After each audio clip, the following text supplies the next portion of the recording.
Hello दोस्तों, स्वागत है आपका अपने यूट्यूब चैनल कोयल मैट्रिक्स पर। चैनल पर पहली बार आए हैं, सब्सक्राइब कर लीजिएगा।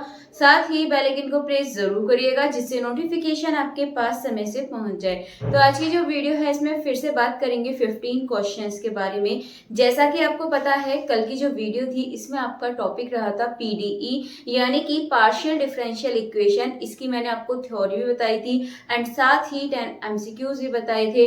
देन आज आपके उसी टॉपिक के 15 एमसीक्यूज होने वाले हैं। इसके बाद फिर हम जो पार्शियल डिफरेंशियल इक्वेशन है उसके दूसरा टॉपिक के कल थ्योरी एंड एमसीक्यूज ले लेंगे। चलिए फिलहाल स्टार्ट कर देते हैं। क्वेश्चन नंबर 1 का आंसर आपको बताना होगा एंड आपको लास्ट में ये भी चेक करना है कि सही आंसर क्या है, और साथ में ये भी बता दीजिएगा कि टोटल 15 में से कितने क्वेश्चंस आपके सही हुए हैं। तो चलिए फिर कर देते हैं स्टार्ट। क्वेश्चन नंबर 1 आपके सामने है, तो क्वेश्चन नंबर 1 को एक बार रीड करिए। The general form of a first order quasi linear PDE.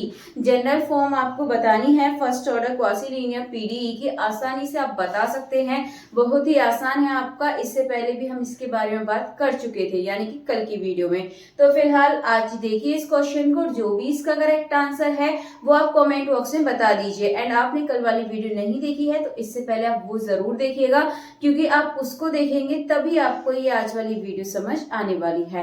तो फिलहाल इसका जो सही आंसर है बता दीजिएगा। चलते हैं क्वेश्चन नंबर 2 की तरफ। तो क्वेश्चन नंबर 2 है, the method of characteristics is primarily applicable to linear second order PDEs या फिर quasi linear first order PDEs या फिर क्लेरोस इक्वेशन ओनली या फिर इलिप्टिक पीडीएस। तो इसका आपको सही आंसर होना चाहिए मेथड ऑफ कैरेक्टरिस्टिक के लिए। कल भी मैंने आपको बताया था, ये होता है आपका quasi linear first order PDS, यानी कि जो ऑप्शन नंबर बी है ये बिल्कुल करेक्ट आंसर हो जाएगा। इसके बाद चलते हैं अगले क्वेश्चन की तरफ। नेक्स्ट देखेंगे, नेक्स्ट है क्वेश्चन नंबर 3। तो क्वेश्चन नंबर 3 में देखिए क्या बोला गया है। In a first order PDE the solution surface is formed by. जो फर्स्ट ऑर्डर पीडीई है उसमें solution surface is formed by option है टेंजेंट टू द कर्व या फिर लेवल सरफेस ऑफ जेड या फिर फैमिली ऑफ कैरेक्टरिस्टिक्स कर्व या फिर हार्मोनिक फंक्शंस। तो इसका जो सही आंसर है ये हो जाएगा option number C, family of characteristics curve. ये इसका बिल्कुल सही आंसर है। डायरेक्टली आपके आंसर है, कल वाली वीडियो आप देख लीजिएगा। तो इसका जो ऑप्शन नंबर सी है ये बिल्कुल सही आंसर हो जाएगा। इसके बाद चलते हैं नेक्स्ट क्वेश्चन की तरफ। नेक्स्ट यानी कि क्वेश्चन नंबर 4।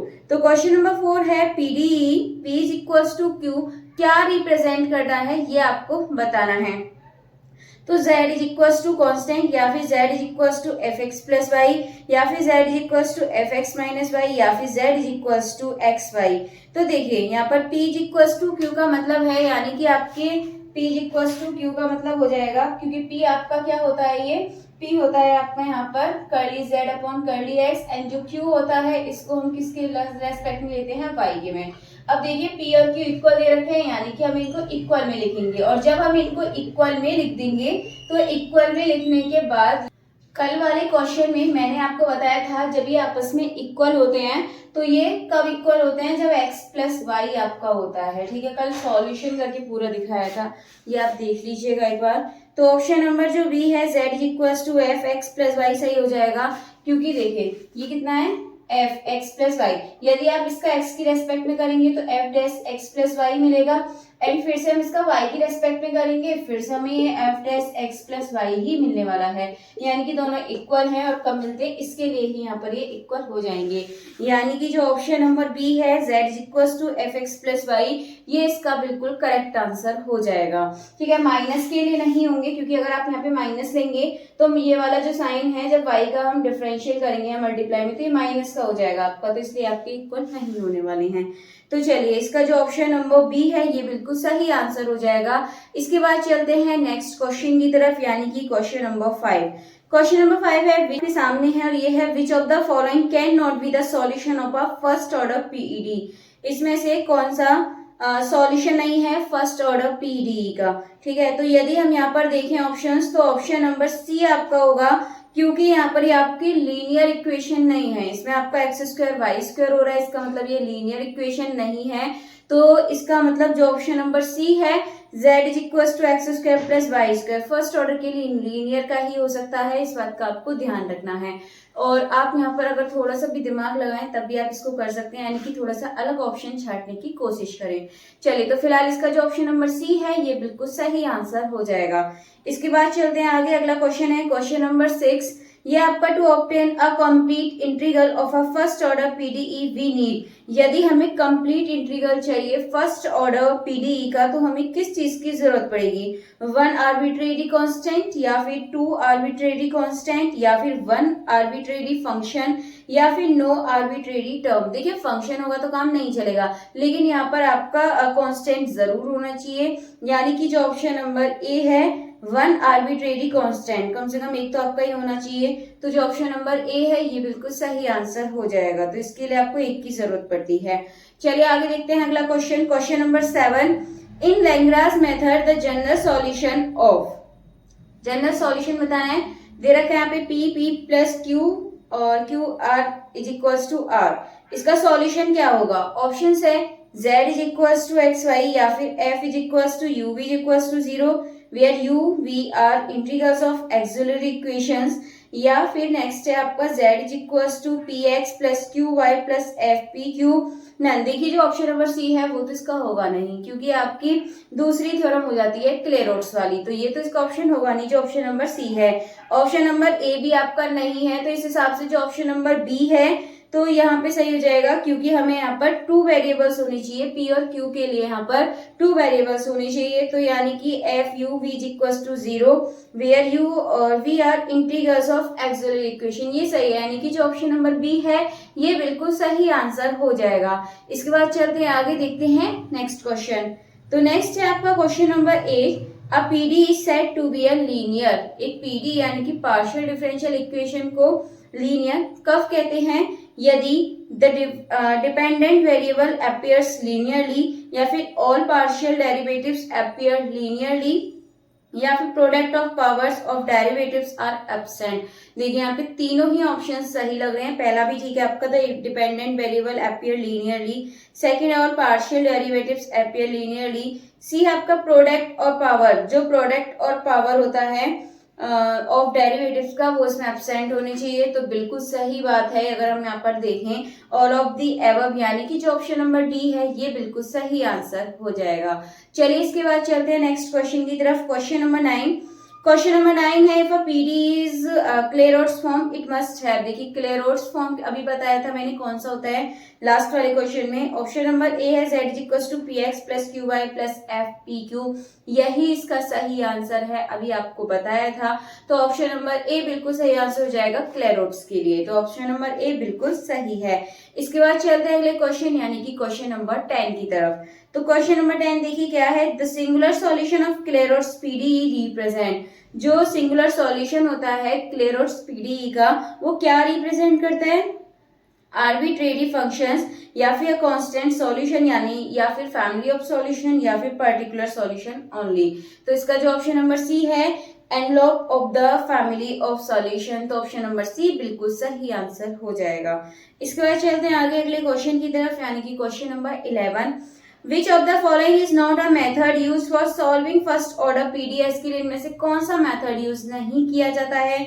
ऑप्शंस आपके सामने हैं। चारपीट्स मेथड, ये भी आपका एक मेथड होता है। मेथड ऑफ कैरेक्टरिस्टिक्स, ये भी मेथड है आपका। लैग्रांज मेथड, ये तो आपको पता ही है। लेकिन यदि आप ऑप्शन नंबर डी देखें तो ये अभी तक आपने नहीं पढ़ाया, ना ही लास्ट वीडियो में ना ही अभी, यानी कि फ्रीनेस मेथड इसका सही आंसर हो जाएगा, क्योंकि इसमें आपसे नोट पूछा है। तो ऑप्शन नंबर डी बिल्कुल करेक्ट आंसर है। इसके बाद चलते हैं अगले क्वेश्चन की तरफ। नेक्स्ट है question number 12। Which of the following is true for the PDE? PD के लिए क्या ट्रू है? और आपको यहाँ पर दे भी रखा है एक्स की रेस्पेक्ट में, वाई की रेस्पेक्ट में, इज इक्वल्स टू में जेड। लीनियर होमोजीनियस, या फिर लीनियर नॉन होमोजीनियस, या फिर नॉन लीनियर, या फिर क्वासी लीनियर। देखिए, नॉन लीनियर तो है नहीं क्योंकि यहाँ पर स्क्वायर नहीं है, तो ऑप्शन नंबर सी होगा नहीं। क्वासी लीनियर भी नहीं है आपका ये। लीनियर होमोजीनियस और लीनियर नॉन होमोजीनियस देखते हैं। देखिए, होमोजीनियस की मैंने बताया था, जब एक इक्वेशन होती है, ठीक है, कोई भी इक्वेशन है जैसे दे रखा है आपका यहाँ पर अपॉन में एक्स प्लस वाई, ठीक है, इज इक्वल्स टू में जेड। ठीक है, एक बार जेड चेक कर लेते हैं, जेड है क्या है यहाँ पर, हाँ, ये इस तरीके से दे रखा है, तो ये आपका लीनियर होमोजीनियस नहीं होगा, क्योंकि यहाँ पर आपका जीरो होना चाहिए था इक्वल में। आपको पहले ही बताया था होमोजीनियस के लिए क्या होता है, इक्वेशन के इक्वल में जीरो होना चाहिए, यानी कि RHS जीरो होना चाहिए, बट इसमें आपका जीरो नहीं है, Z दे रखा है, इसलिए आपका कैसे हो जाएगा, यहाँ पर ये हो जाएगा आपका लीनियर नॉन होमोजीनियस। लीनियर तो है लेकिन नॉन होमोजीनियस है, तो ऑप्शन नंबर बी बिल्कुल सही आंसर है। इसके बाद नेक्स्ट है द इक्वेशन आपको दे रखी है curly z upon curly x is equals to y has how many independent variable, कितने इंडिपेंडेंट वेरिएबल हैं, तो इसमें 2 हैं आपके, क्योंकि z तो एक तरीके से फंक्शन की तरह लिया गया है और यहाँ पर आपका x और y हैं जो कि 2 हैं, तो ऑप्शन नंबर बी यानी कि 2 बिल्कुल सही आंसर हो जाएगा। इसके बाद चलते हैं अगले क्वेश्चन की तरफ। क्वेश्चन नंबर 14 है z is equals to F X square Y square then the PDE form is, क्या पीडीई फॉर्म कर रही है, तो ये आपको यहाँ पर देखना है। तो चलिए देखते हैं एक बार, ऑप्शन के अकॉर्डिंग हमें ये यहाँ पर सॉल्व करना पड़ेगा, ठीक है। तो क्वेश्चन क्या है आपके सामने, z इज इक्वल्स टू आपको दे रखा है ये f और ब्रैकेट में X square plus Y square, और इसके बाद यदि फर्स्ट ऑप्शन है तो देखिए इसमें ये निकालना है आपको, करके देखिए एक बार, f डैश हो जाएगा और यहाँ पर क्या हो जाएगा, ये X square plus Y square, और इसमें हम किस रहे हैं x का, तो ये आपको मिलेगा 2x। तो यहाँ पर हम क्या करेंगे, इसको 2x और इस पूरे को हम f डैश लिख सकते हैं। तो यदि ऑप्शन देखें तो जो फर्स्ट वाला है यही सही हो रहा है यहाँ पर, क्योंकि ये इसकी फॉर्म में बन रहा है, बाकी आप करके देख लीजिएगा सभी को, वैसे सभी की फॉर्म में नहीं है। ऑप्शन नंबर ए इसका बिल्कुल सही आंसर हो जाएगा। इसके बाद है question number 15, in first order PDEs the term and refer to, ये जो आपका वर्ड दे रखा है, टर्म दे रखा है, ये क्या रेफर करता है, कलेक्शन ऑफ सॉल्यूशन या फिर सिंगुलर सॉल्यूशन कर्व या फिर बाउंड्री ऑफ सॉल्यूशन सरफेस या फिर ऑल ऑफ दी एबव। तो ये आपका सिंगुलर सॉल्यूशन कर्व को करता है, यानी कि जो ऑप्शन नंबर बी है ये बिल्कुल सही आंसर हो जाएगा। चलिए 15 क्वेश्चंस आपके हो चुके हैं, क्वेश्चन नंबर 1 का आंसर जान लेते हैं कि सही आंसर क्या होगा। तो क्वेश्चन नंबर 1 आपके सामने है, क्वासी लीनियर पीडीई बताना है, डायरेक्टली आपको पता होना चाहिए। जो ऑप्शन नंबर बी है ये मैंने कल की वाली वीडियो में आपको बताया था, तो ऑप्शन नंबर बी इसका बिल्कुल सही आंसर हो जाएगा, क्योंकि इसमें आपका एक्स वाई के साथ जेड भी इन्वॉल्व है, तो ऑप्शन नंबर बी बिल्कुल सही आंसर हो जाएगा। तो चलिए आज के क्वेश्चंस अभी आपके लिए काफी हैं, मिलते हैं हमारी नेक्स्ट वीडियो में आगे के क्वेश्चंस के साथ। उम्मीद है वीडियो आपको अच्छी लगी होगी, तो प्लीज ज्यादा से ज्यादा लाइक कमेंट शेयर कर दीजिएगा।